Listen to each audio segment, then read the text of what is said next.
Y dijo el Señor: Tú eres Pedro, y sobre esta piedra edificaré mi iglesia.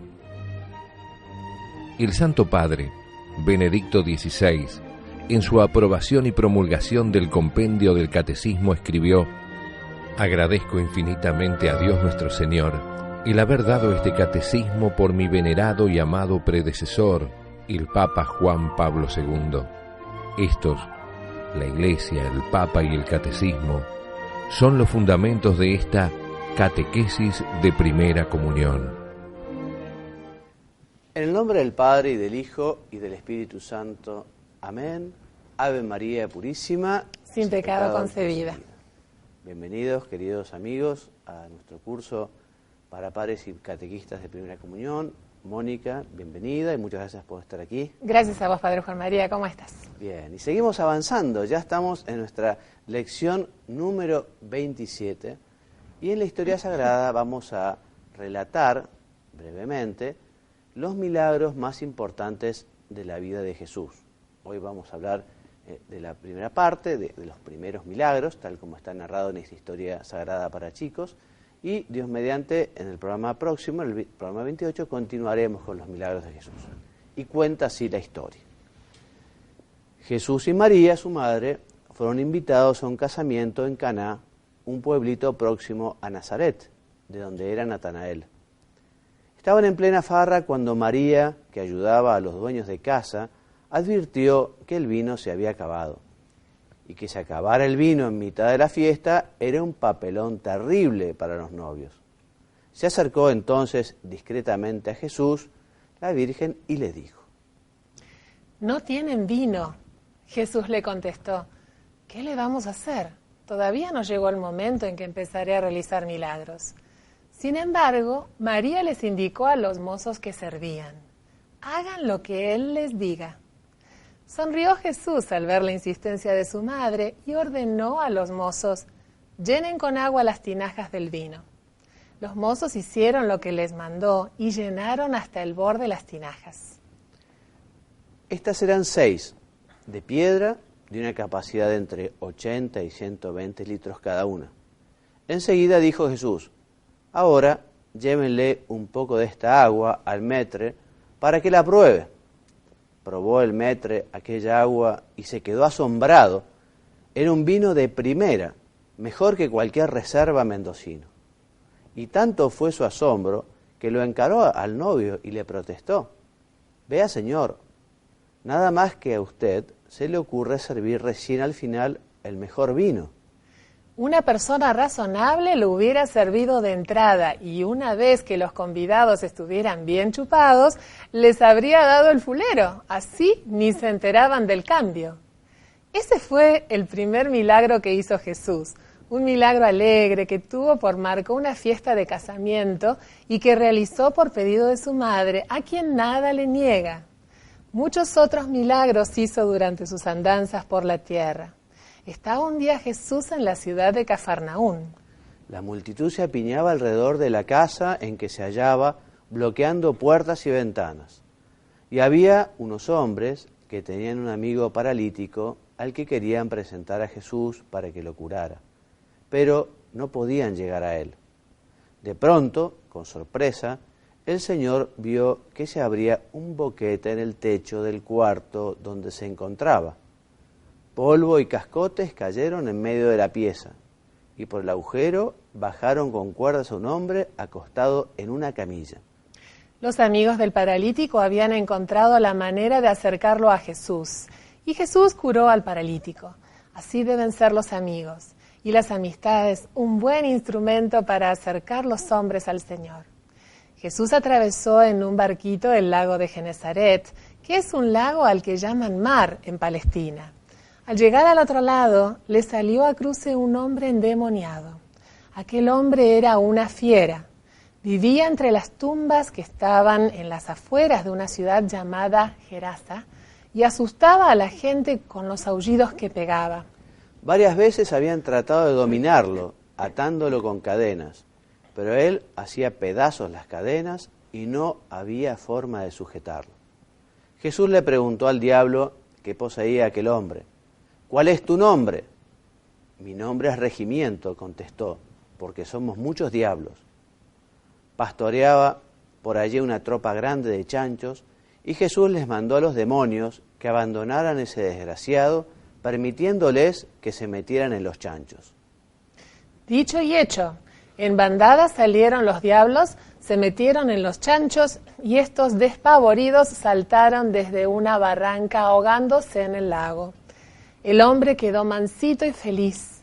Le pusieron ropa buena y agradecido, quiso quedarse para acompañar a Jesús en sus correrías. Pero el Señor lo mandó a su casa para que se dedicara a la familia y le contara a todo el mundo el gran favor que había recibido, porque para la mayoría de la gente la voluntad de Dios consiste en que cuiden de los suyos y hablen de Dios en su casa y en su lugar de trabajo. Los discípulos cruzaban el lago a bordo de un velerito. Jesús se había quedado en la orilla rezando. Cerró la noche y se levantó una tormenta. Soplaba el viento y los refusilos desgarraban la oscuridad. Trajinaban los tripulantes por bajar las velas, cuando Pedro, que era uno de ellos, vio entre relámpagos y relámpago una figura que venía caminando sobre las olas. Un fantasma, gritó asustado. Pero, observando con atención, reconoció a Jesús en aquella figura. Haciendo bocina con las manos, le pidió que permitiera que también él pudiera marchar sobre el agua. Jesús le indicó que se acercara y Pedro, confiado en su palabra, dejó el barco y avanzó hacia el Señor. Así anduvo un trecho, sin embargo advirtió de pronto que el mar estaba muy picado y que bramaba el oleaje. Vaciló entonces su fe y en cuanto dudó empezó a hundirse. Le llegaba el agua al cuello cuando pidió auxilio a Jesús. Jesús le dio la mano y juntos llegaron hasta el barco entrando en él. Otra vuelta, una grandísima cantidad de gente siguió a Jesús hasta un descampado lejos de cualquier pueblo. Al tercer día se acabaron las provisiones y no existían almacenes en lenguas redondas. Solamente un muchacho tenía 5 pancitos y 2 pescados que la madre le había dado para el viaje. Jesús les indicó a los apóstoles que hicieran sentar a la gente y repartieran entre ella esos panes y esos pescados. Los apóstoles no entendían nada, pero hicieron lo que Jesús les decía, y cuanto más pan repartían, más pan les quedaba para repartir. Lo mismo pasaba con los pescados. Todos comieron a gusto y con las sobras llenaron 12 canastas. Muy bien, y hasta aquí los milagros, la primera parte en la historia sagrada, y aprovechando las enseñanzas que nos brinda el compendio de Benedicto XVI, del Papa, recordemos que los milagros eran signos extraordinarios que hizo Jesús, cuyo fin fundamental era atestiguar que Él es el Mesías. De hecho, Él lo dijo: si ustedes no creen en mis palabras, al menos crean en mis actos, en mis obras, ¿no? El Señor realizó los milagros, dice la Escritura también, para que los discípulos creyeran en Él. Hoy por hoy Jesús sigue haciendo milagros. Evidentemente, el milagro no es algo corriente. Uno puede pedir los milagros, pero siempre uno tendrá que aceptar la voluntad de Dios, que ordinariamente será que se vayan desarrollando los acontecimientos como lo marca la naturaleza. Me estoy imaginando cuando uno pide el milagro de una curación, por ejemplo, de una enfermedad grave o un problema económico realmente muy serio, en fin, que hace falta algo extraordinario. Jesús sigue haciendo milagros y es bueno pedir los milagros, pero también es muy bueno aceptar la voluntad de Dios si es que Dios quiere otra cosa para nosotros. ¿Y qué más nos enseña el compendio en estos números, del 108 al 112? Nos dice que Jesús eligió a 12 apóstoles, a 12 personas, para hacerlos particularmente cercanos suyos, formarlos, enseñarles y darles la misión de llevar su evangelio, su mensaje. Estos 12 también recibieron de Jesús la autoridad para enseñar, para absorber los pecados y van a ser quienes luego edificarán y gobernarán la iglesia que el Señor quiso dejarnos. En este colegio, la cabeza principal, el fundamento de la iglesia es Pedro. San Pedro ocupa el primer puesto en la iglesia y hoy en la iglesia actual nuestro Pedro es el Papa Benedicto XVI, el sucesor de San Pedro. Es quien recibe San Pedro, con esa misión: tú eres Pedro, tú eres piedra, y sobre esta piedra, sobre este fundamento, edificaré mi iglesia, dice Jesús. Le dio la misión de custodiar la fe para que esté siempre íntegra, y además es el factor de unidad. Dice aquel adagio latino, ¿no? Ubi Petrus, donde está Pedro, allí está la iglesia, ¿no? Es una pena que en la iglesia haya habido fracturas y por problemas de tipo político fundamentalmente muchas veces, en fin, también doctrinales, pero que se hayan ido separando, ¿no? Separando de la cabeza, separando de la iglesia. Tenemos que rezar, eso es lo que se llama el ecumenismo, ¿no? O sea, rezar para que exista o vuelva a existir esta total unidad en la iglesia, teniendo justamente a Pedro, al Papa, como cabeza, ¿no? ¿Qué nos dice Mónica sobre la transfiguración, el compendio? Nos dice, en la transfiguración de Jesús aparece ante todo la Trinidad. Al evocar junto a Moisés y Elías su partida, Jesús muestra que su gloria pasa a través de la cruz y otorga un anticipo de su resurrección y de su gloriosa venida. Este misterio, ahora lo rezamos al Rosario, es el nuevo cuarto misterio luminoso del Santo Rosario que nos regaló el Papa Juan Pablo II, y recuerda cómo Jesús, en una teofanía, se manifiesta su divinidad, se aparece Moisés y Elías, y allí pocos apóstoles ven lo que es la divinidad de Jesucristo, ¿no? Entonces Jesús, para darles fortaleza, para mostrarles que realmente Él era Dios, para mostrarles que Él había asumido esta decisión de entregarse al Padre y morir por los pecados, realiza este milagro, esta teofanía de la transfiguración. Que dice la Escritura, ¿no? Que transfigurar que nos recuerda, digamos, la transfiguración, nuestra propia resurrección, ¿no? Porque nosotros también transfiguremos este miserable cuerpo en un cuerpo glorioso como el de Jesús. Eso, si Dios quiere, al final de los tiempos, cuando vuelva a unirse el cuerpo a nuestra alma. Muy bien, sabemos que se está en un momento determinado, comienza el tiempo de la entrega, ¿no? Jesús se daba cuenta que ya estaba llegando su hora y por eso decide subir a Jerusalén, donde ya lo están buscando para matarlo, ¿no? Pero Jesús sabía que era necesario sufrir esa pasión, morir en la cruz para la salvación. Allí Jesús, como Rey Mesías, se manifiesta también de una manera extraordinaria y entra a Jerusalén montado en un pollino, montado en un burrito, ¿no? Allí humildemente, y la gente le reza o le canta o le grita: aleluya, bendito el que viene en nombre del Señor, hosana, el hijo de David. La gente muy feliz y muy contenta, ¿no? La verdad que esos gritos de felicidad y de felicitación contrastan notablemente con los gritos que pocos días después muchos dirán, ¿no? No queremos a este, suelta a Barrabás, y cuando Pilato pregunta, y bueno, ¿y qué hacemos con Jesús, no? Y la gente grita, ¿no? Crucifícale, crucifícale. Qué impresionante, ¿no? Cómo el hombre puede ser tan volátil, tan voluble, tan cambiante, en fin. Yo dudo un poco que sean las mismas personas las que un día decían, bendito el que viene en nombre del Señor, y pocos días gritan, crucifícalo.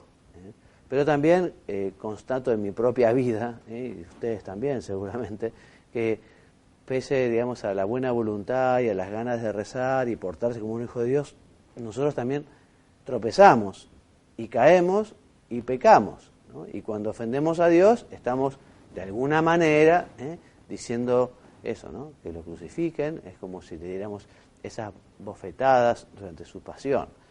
En fin. Entonces el Señor entra así, montado sobre un asno, y es acogido por los pequeños, cuya aclamación es recogida por el Sanctus en la misa, que dice, Mónica... Bendito el que viene en nombre del Señor, hosana, que sálvanos. Así es. Muy bien, entonces con la celebración de esta entrada en Jerusalén, la liturgia de la Iglesia da inicio cada año a la Semana Santa, a la Semana de la Misericordia Divina. Y ahora pasamos a otros temas del compendio, concretamente del número 241 a 249, que en estos números estamos viendo lo que es la sacramentaria, la teología sacramentaria, todo lo que tiene que ver con la liturgia y con los sacramentos, ¿no? Y nos vamos a responder con el compendio a la pregunta, bueno, ¿cuándo celebrar? ¿No? Entonces el compendio nos habla, en primer lugar, del domingo. Del domingo, Mónica, ¿cómo? Que es el fundamento y núcleo de todo el año litúrgico. Exactamente, porque el domingo, cada domingo, recuerda la resurrección del Señor. Yo les recomiendo vivamente la lectura de la carta apostólica del Papa Juan Pablo Dies Domine, el Día del Señor, que es preciosa, que nos habla justamente de cómo tenemos que vivir nosotros los cristianos el domingo. Entonces, este domingo, nos dice el compendio, tiene su culminación en la Pascua anual, ¿no? El domingo de todos los domingos, ¿no? El domingo de resurrección. ¿Y qué decir, Mónica, sobre el año litúrgico? El año litúrgico celebra todo el misterio de Cristo desde la encarnación hasta su retorno glorioso. En días determinados, la Iglesia venera con especial amor a María y hace también memoria de los santos. El año litúrgico comienza, como ustedes saben, en el Adviento, con la preparación para la Navidad, tiempo de Adviento, tiempo de Navidad. Después existe un tiempo que se llama durante el año, o tiempo ordinario, que no hay ningún tiempo especial fuerte en la Iglesia. Para después ya ingresar en lo que es la Cuaresma, como preparación para la Semana Santa, vivimos la Semana Santa y la Pascua.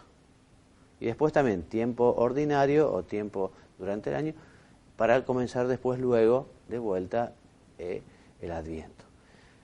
La Iglesia nos enseña que el año litúrgico no es un mero recordar efemérides pasadas, como, en fin, algo que ya está en la historia, ¿no? Sino que la Iglesia nos invita a revivir los misterios de la vida de Jesús.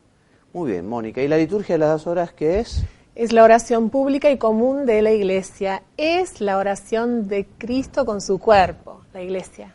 Exactamente. Leemos los sacerdotes, la liturgia de las horas, tenemos nuestra obligación, nuestra responsabilidad. También los fieles pueden aprovechar esta devoción de la liturgia de las horas, que son fundamentalmente la lectura de los salmos y de himnos, algunas lecturas del Antiguo Testamento o documentos del Concilio Vaticano II, en fin, una lectura en la que nosotros los sacerdotes debemos esforzarnos para poner el corazón y la cabeza en lo que leemos. Muy bien, ¿dónde celebrar, Mónica? El culto de la nueva alianza no está ligado a un lugar exclusivo porque Cristo es el verdadero templo de Dios, por medio del cual también los cristianos y la Iglesia entera se convierten. Muy bien. Entonces, si bien efectivamente el culto de la nueva alianza no está ligado a un templo, de todas maneras, nosotros en la Iglesia siempre hemos procurado construir, darle a Dios un lugar muy privilegiado, porque Jesús se quedó en la Eucaristía, ¿no? Entonces, nuestras iglesias tienen como fin principal acoger a Jesús en la Eucaristía, en el Sagrario, y ser un lugar destinado para la celebración de la Santa Misa. Por eso, los templos tienen que ser algo bueno, algo lindo, más que bueno porque también acá cada uno es templo de Dios vivo. O sea, nosotros estamos llamados también a ser templos del Espíritu Santo. Cada uno es templo del Espíritu Santo y la Trinidad tiene que habitar en uno. Entonces uno tiene que ser un templo efectivamente bueno. Pero los templos hechos de material, aquí tenemos una foto de la Basílica de Luján, en la Argentina, una de las torres. Bueno, tantas y tantas templos, basílicas, iglesias preciosas, ¿no? Que se han hecho justamente en honor y alabanza al Señor. Por eso, Mónica, sin embargo, el pueblo de Dios, en su condición terrenal, tiene necesidad de lugares donde la comunidad pueda reunirse para celebrar la liturgia. muy bien, ¿y los edificios sagrados son? Son las casas de Dios, símbolo de la iglesia que vive en aquel lugar e imagen de la morada celestial. Exactamente, muy bien. Por eso son lugares de oración, en los que la iglesia celebra sobre todo la Eucaristía y adora a Cristo realmente presente en el tabernáculo. Por eso es lógico que estos lugares sean lugares realmente que ayuden a rezar, donde se pueda respirar una paz, recogimiento, y lugares también donde artísticamente sean valiosos, ¿no? A veces escuché una crítica, la respuesta a una crítica, ¿no? Decía, bueno, ¿por qué a veces se le da al Santísimo o la Eucaristía en las iglesias cosas valiosas, ¿no? Bueno, las cosas valiosas son signos del amor. Por eso San José María decía que, bueno, el día que los novios se regalen una bolsa de cemento, decía, yo le voy a dar lo mismo al Señor.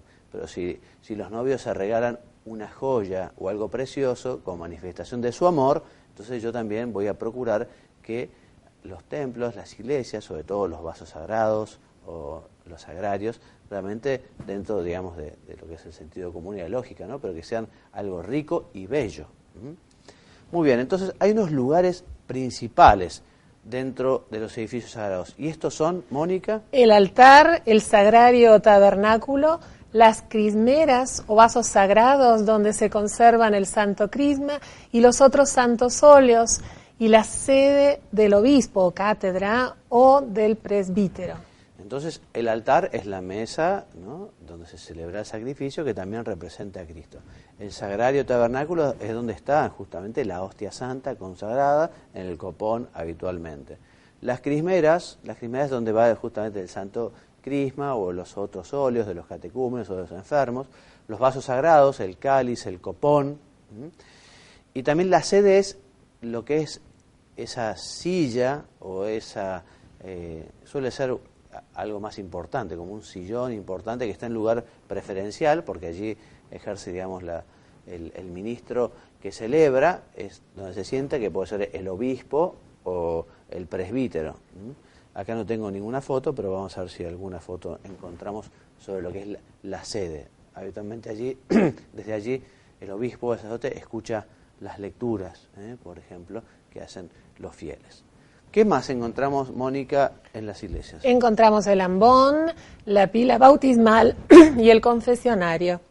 El único misterio de Cristo se celebra en la iglesia según diversas tradiciones litúrgicas. Exactamente. Y a renglón seguido dice el compendio que en la liturgia existen elementos inmutables, o sea, elementos que no pueden cambiar porque son de institución divina. En cambio, hay otros elementos susceptibles de cambio.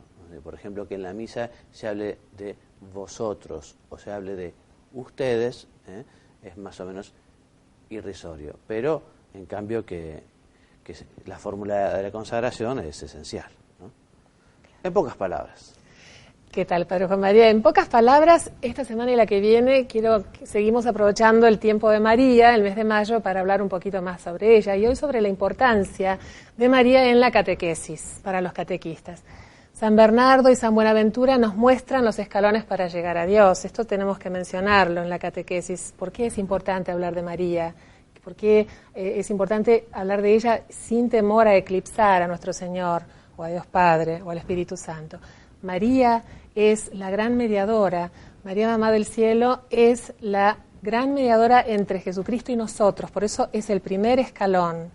El segundo escalón, ahí lo tenemos a Jesucristo, que Él es el gran mediador entre nosotros y Dios Padre. Y en la otra imagen vamos a leer juntos estas palabras que es bueno que tengamos muy presentes todos. María Santísima es Madre de Jesús y Madre nuestra, mediadora perfecta entre nosotros y Jesucristo, y será también nuestra abogada cuando sea necesario. Sepamos nosotros también, desde la catequesis, ser un poco abogados de nuestra Madre del Cielo. Y una cosita, mirando un poquito esa imagen tan bella de Nuestra Señora de Guadalupe y San Juan Diego, quiero invitarlos en Argentina tenemos a Nuestra Señora de Luján. Es un mes ideal para acercarnos un poquito a las distintas advocaciones de María, ¿no? Un poquito a la historia y conocer un poquito cómo fue que de pronto tenemos como patrona de la Argentina a Nuestra Señora de Luján. Nosotros, en México, es la Reina de México y Emperatriz de Latinoamérica, Nuestra Señora de Guadalupe. ¿Cómo fue eso? Ese es el Nicán Mopoa, en palabras del mexicano antiguo. Bueno, ténganlo presente para en algún momento cuando puedan y saberlo, porque como catequistas siempre nos van a hacer preguntas, los catequizandos que quieren saber, tienen muchas necesidades de saber, tenemos que saber nosotros un poquito antes.